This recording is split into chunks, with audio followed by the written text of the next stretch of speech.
की कहानी जो है वो एक ऐसे क्राइम से रिलेटेड है जिसमें जो है जो क्रिमिनल है उसका कोई रूप नहीं है, उसका कोई रंग नहीं है, उसको कोई देख नहीं सकता।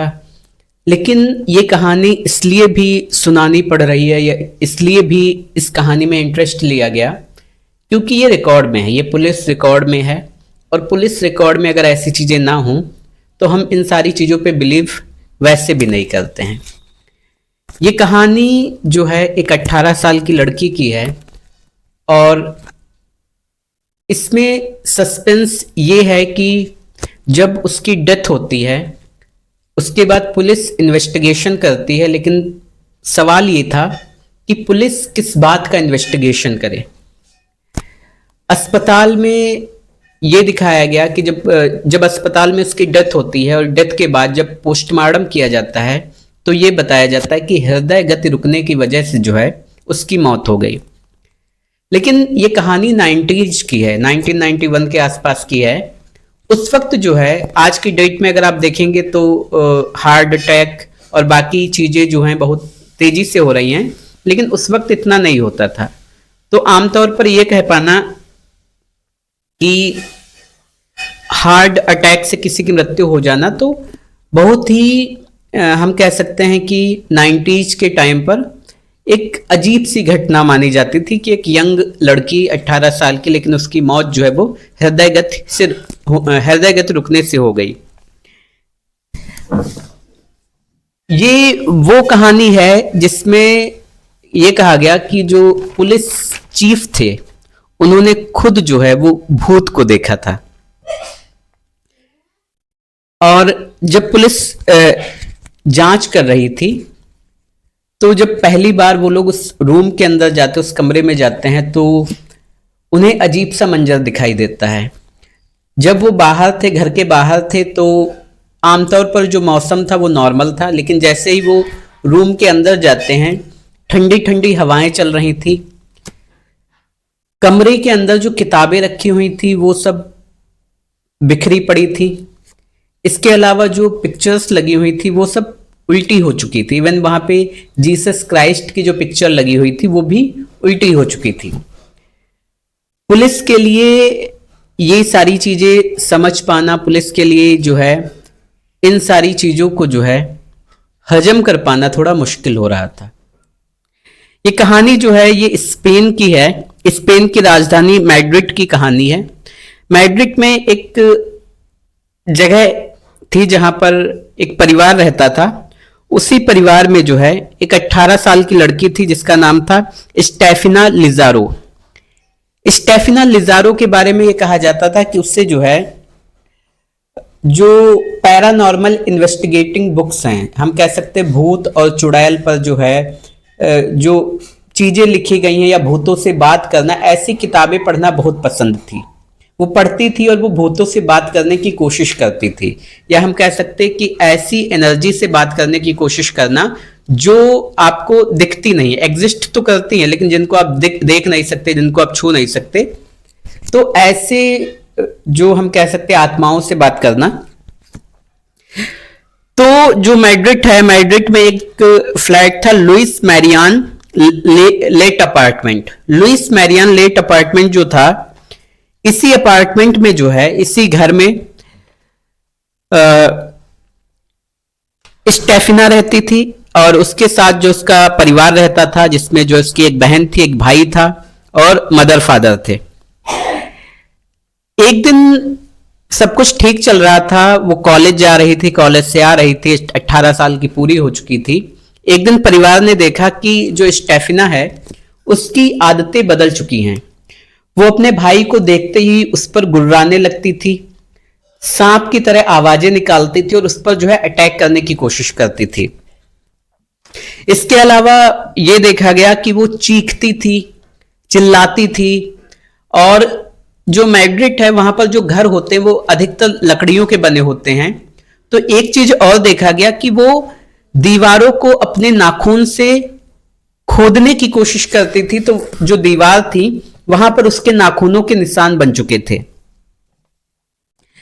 ये सारी चीजें हो रही थी। इसके अलावा एक चीज और देखा गया कि जो परिवार था वो कैथोलिक क्रिश्चियन थे, तो धर्म पर भी उनका पूरा विश्वास था। कई पहले तो परिवार को ये लगा कि हो सकता है कुछ मेंटली डिस्टर्ब हो। इसके बाद जो है उन्होंने कई ऐसे जो चर्च होता है वहां के लोगों से संपर्क किया, फिर भी बात नहीं बनी। इसके बाद जब फैमिली को ये पता लगा कि ये जो है पैरानॉर्मल इन्वेस्टिगेटिंग की जो बुक्स होती हैं वो पढ़ती है, भूतों से बात करने की कोशिश करती है, तो फैमिली ने जो है वो किताबें जो है उसके रूम से निकाल के बाहर फेंकवा दी, कहीं रखवा दी। लेकिन धीरे धीरे ये देखा गया कि उसकी हरकतें जो थी, उसकी आदतें जो थी वो नॉर्मल नहीं हो रही थी, वो लगातार बढ़ती जा रही थी। फिर एक दिन जो है हालत उसकी इतनी खराब होने लगी कि अगस्त 1991 जो आता है और मैड्रिड को एक सरकारी अस्पताल में भर्ती कराया जाता है। वहां पर उसका पूरा चेकअप होता है। जब उसका पूरा चेकअप होता है तो एक चीज देखी जाती है कि उसको कोई बीमारी नहीं थी, मेंटली वो ठीक थी, फिजिकली ठीक थी, कोई ब्लड की कमी नहीं थी। तो आमतौर पर डॉक्टरों ने कह दिया था कि इसको कोई भी दिक्कत नहीं है। समय बीत रहा था लेकिन एक चीज तो देखी जा रही थी कि उसकी, कई बार उससे जब परिवार ने बात करने की कोशिश की कि ऐसा क्यों करते, तो वो कहते थे कि हमें खुद ही नहीं पता लगता है कि मेरे साथ हो क्या रहा है। ये सारी चीजें होती रहती हैं और 3 हफ्ते बाद अस्पताल में उसकी मौत हो जाती है। लेकिन जब उसकी मौत होती है तो घर वालों के लिए ये समझ पाना बड़ा मुश्किल था, क्योंकि कुछ ही समय पहले, मतलब लगभग 10 से 20 मिनट पहले, या हम कह सकते हैं 30 मिनट पहले, परिवार के लोगों ने उससे बात की थी, डॉक्टरों ने उससे बात की थी, नर्स ने उससे बात की थी, उसका चेकअप हुआ था, वो नॉर्मल थे, उससे कोई किसी चीज की दिक्कत नहीं थी, हार्ट बीट ठीक थी। इसके अलावा जो है वो बिहेव नॉर्मल कर रही थी। लेकिन अचानक से जब ये मौत होती है, फिर जब पोस्टमार्टम होता है, पोस्टमार्टम में ये बताया जाता है कि उसकी मौत जो है वो दिल का दौरा पड़ने से हुई, मतलब हृदय गति रुकने से हुई। डॉक्टर भी परेशान थे, क्योंकि हम 90s की बात करें, उस वक्त हृदय गति रुकना एक आम बात थी। आज की डेट में इतना पोल्यूशन है, इतनी हम कह सकते हैं पेस्टिसाइड और अजीब अजीब चीजें हम लोग खा रहे हैं, तो ये आज की डेट में नॉर्मल हो गया। लेकिन उस वक्त जो है बहुत मुश्किल था ये चीजें कर पाना।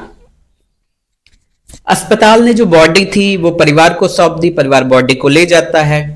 और कैथोलिक क्रिश्चियन थे, तो पूरे जो रीति रिवाज होता है उनका, उसके हिसाब से जो है उसका अंतिम संस्कार किया जाता है। वो घर की बड़ी बेटी थी, तो फैमिली ये करती है कि उसका जो कमरा था उसको उसी तरीके से सजाया जाता है जो उसकी बुक्स रखी हुई थी और जो पिक्चर्स थी, तो कमरे को व्यवस्थित कर दिया जाता है और उसको बंद कर दिया जाता है। लेकिन हर दूसरे तीसरे दिन जो है कमरे को खोला जाता था, उसकी सफाई की जाती थी। 1 हफ्ते तक सब कुछ नॉर्मल रहा, लेकिन 1 हफ्ते बाद देखा गया कि परिवार जो चादर बिछाता था बेड पर, वो कभी जमीन पे पड़ी होती थी, कभी जो बेड जो गद्दा होता था वो जमीन पे होता था, किताबें फैली हुई होती थी, पिक्चर्स जो होती थी वो उल्टी होती थी। 1-2 दिनों तक उन्हें ये अजीब लगा, क्योंकि मैड्रिड जो ऐसे शहर हैं वहां पर लकड़ी के घर होते हैं और आमतौर पर बहुत ही खुली जगह होती है। परिवार को लगा ये किसी पड़ोसी की जो है हरकत है, या वो ऐसा कुछ करने की कोशिश कर रहा है। उन्होंने ध्यान दिया, लेकिन ये चीजें लगातार हो रही थी। समय बीतता गया और धीरे धीरे रात के समय स्टेफिना के कमरे से जो है अजीब अजीब आवाजें आने लगी। वो चीखती थी, मम्मा मम्मा करती थी, और जब वो मम्मा मम्मा करती थी तो उसकी आवाज में बहुत ज्यादा दर्द होता था। ये आवाज उसकी फैमिली के मेंबर्स को सुनाई देती थी। सारी चीजें होती रहती हैं और फिर जब भी उसके कमरे में कोई जाता था तो ठंडी हवाएं चलती थी, जबकि बाहर का टेम्परेचर ये देखा जाता था कि नॉर्मल रहता था। फैमिली ने धीरे धीरे ये ऑब्जर्व करना शुरू किया कि जो दीवार थी उस पर नाखून के निशान होते थे। जब ये चीजें ज्यादा होने लगी तो एक दिन उसमें घर को जो है लॉक कर दिया गया, ताला डाल देना है या उसमें नट बोल्ट लगा के कस दिया गया। जब ये नट बोल्ट लगाया गया तो वही फिर हुआ कि रात का वक्त हुआ, वो नट बोल्ट जो है वो अपने आप खुल जाता है, दरवाजे अपने आप खुल जाते हैं और फिर से वही आवाजें आनी शुरू हो जाती हैं। परिवार लगातार इस बात से परेशान हो रहा था। एक दिन जो है वो लोग प्लम्बर को बुलाते हैं, नट बोल्ट दरवाजे को बंद किया जाता है, उसमें नट बोल्ट टाइट किया जाता है। इसके बाद जो है बताते हैं कि बड़े बड़े सोफे मंगाए जाते हैं, उस गेट के बाहर रखे जाते हैं जिससे कि ये दरवाजा किसी भी तरीके से खुल ना सके। शाम होती है, सोफे जो थे वो हवा में उड़ रहे थे, दूर जाकर गिर रहे थे, नट बोल्ट खुल जाता है और पूरे घर के अंदर जो है फिर से वही ठंडी हवाएं आनी शुरू हो जाती हैं। अब परिवार को यह लगने लगा कि हमें अपने पड़ोसियों को बताना चाहिए। पहले उनकी हिम्मत नहीं हो रही थी कि ये सारी बातें जो है आसपास के लोगों को बताएं जाके, लेकिन जब वो जाकर बताते हैं तो पड़ोसियों का कहना यह था कि मुझे भी आपके घर से कुछ आवाजें सुनाई दे रही थी। अब जब ये सारी चीजें हुई तो पड़ोसियों ने ये डिसाइड किया कि हम जो है आज रात आपके घर में रुकेंगे और देखेंगे कि ये सारी चीजें हो क्यों रही हैं। कुछ पड़ोसियों ने हिम्मत करके जो है उस घर में जाते हैं और रुकते हैं उस रात। फिर से वही चीखने चिल्लाने की आवाजें और ठंडी ठंडी हवाएं। अब जो पड़ोसी थे वो इस बात के गवाह थे कि इस घर से ऐसी आवाजें आती हैं। जो फैमिली थी वो झूठ नहीं बोल रही थी और बहुत सी चीजें। और स्टेफना की डेथ के 15 दिन बाद जो है जिस कॉलेज में वो पढ़ती थी वहां की कुछ टीचर्स आती हैं। वो कॉलेज भी क्रिश्चियन कॉलेज था, तो 3 नन्स जो हैं जो वहां पे पढ़ाने वाली टीचर्स थी वो आती, उनमें से एक नन थी। वो कहती है कि मुझे स्टेफना के बारे में आपको कुछ बताना था। फैमिली पूछती है कि अभी तक आप क्यों नहीं आई और अभी तक क्यों नहीं बताया। तो उन्होंने कहा कि जो मैं बताने वाली हूं शायद आपको उस बात पे पहले बिलीव ना होता, इसलिए मैंने आप तक ये बातें नहीं की। उन्होंने बताया कि लगभग 6 महीने पुरानी बात है और जो तारीख उन नन्स ने बताई उसी दिन से जो है स्टेफना के साथ ये सारी चीजें होनी शुरू हो गई थी। वो बताती हैं कि स्टेफना की एक दोस्त थी और उसकी दोस्त का एक और दोस्त था जिसकी एक बाइक एक्सीडेंट में मौत हो गई थी। स्टेफना ये सारी चीजें जानती थी कि भूतों से कैसे बात किया जाए, तो वो उसका जो दोस्त मर गया था वो उससे बात करना चाहती थी। इसके लिए वो बताती है कि एक दिन जो है स्कूल का जो पिछला हिस्सा था, जो बैकयार्ड होता है, वहां पर ये चारों लड़कियां थी और एक कैरम बोर्ड की तरह इनके पास एक लकड़ी का तख्ता था जिसके बीच में जो है एक ग्लास रखा हुआ था कांच का। ये चारों लड़कियां जो हैं उस लकड़ी के तख्ते के चारों कोनों पे खड़ी हुई थी और ये चारों जो हैं जो उल्टा ग्लास रखा हुआ था उस ग्लास के तली में जो है अपनी उंगली लगा रही थी। नन बताती हैं कि जब स्टेफिना ने उंगली लगाई तो वो ग्लास जो था वो हवा में झूल रहा था, मतलब वो हवा में नाच रहा था। ये चीज जब वो देखती हैं तो वो थोड़ा सा डर जाती हैं और वो उन चारों लड़कियों को बुलाती हैं, डांटती हैं और कहती हैं कि दोबारा अगर यहां से देखा तो स्कूल से निकाल देंगे, मतलब ऐसी बहुत सी बातें कहती हैं। फिर जो है वो लकड़ी के तख्ते को जो है तोड़कर बताती हैं, फेंक देती हैं। लेकिन जब उन्होंने लकड़ी के तख्ते को फेंक दिया, ग्लास तब भी जो है हवा में झूल रहा था। ये सारी चीजें होती रहती हैं।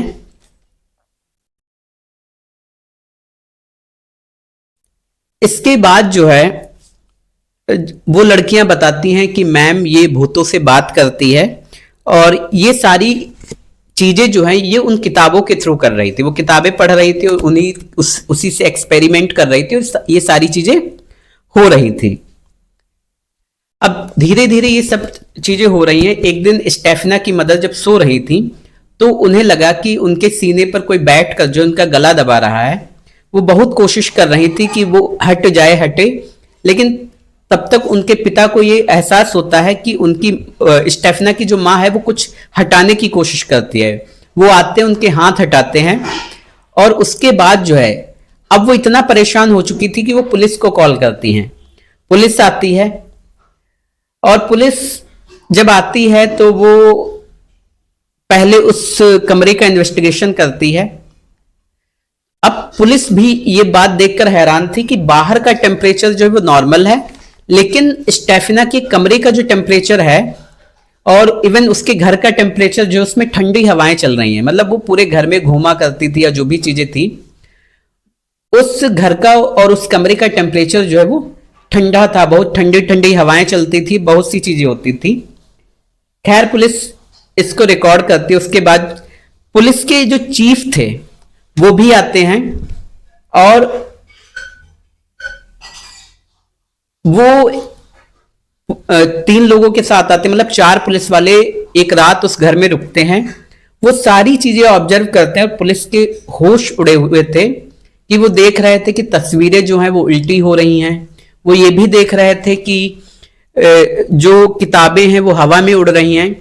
इवन जब स्टेफना की मदर जो हैं, स्टेफना की तस्वीर जो जमीन में पड़ी हुई थी वो उठाती हैं और जैसे ही उठाती हैं वो फेंक देती हैं।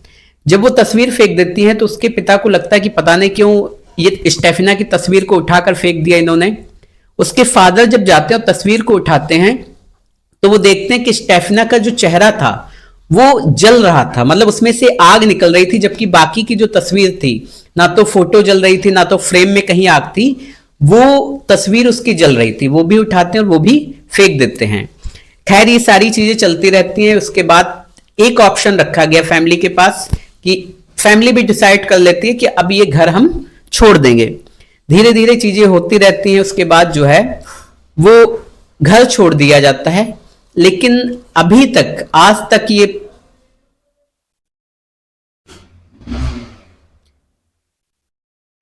पता नहीं चला कि स्टेफना की डेथ कैसे हुई। स्टेफना ये सारी चीजें जो है किताबों के थ्रू कैसे करती थी, लेकिन ये पाया गया कि उसके लाइब्रेरी में ऐसी किताबें थी, वो इन किताबों पे एक्सपेरिमेंट कर रही थी। और ये चीजें अगर देखेंगे तो हमारे इंडिया में भी एक गौरव तिवारी, जिनकी डेथ जब हुई तो वो बाथरूम में नहाने के लिए गए थे और अंदर से सिटकनी लॉक की गिरने की आवाज आती है। उसके बाद फैमिली कोशिश करती है उनको निकालने की, लेकिन जब वो बाहर निकलते हैं तब तक उनकी मौत हो चुकी थी। उनकी भी बॉडी पर कोई भी ऐसा मार्क नहीं था कि उनकी डेथ कैसे हुई। तो पैरानॉर्मल की जो दुनिया है वो ऐसी ही है। आप कब मरेंगे, कैसे मरेंगे, कुछ भी पता नहीं चलता है।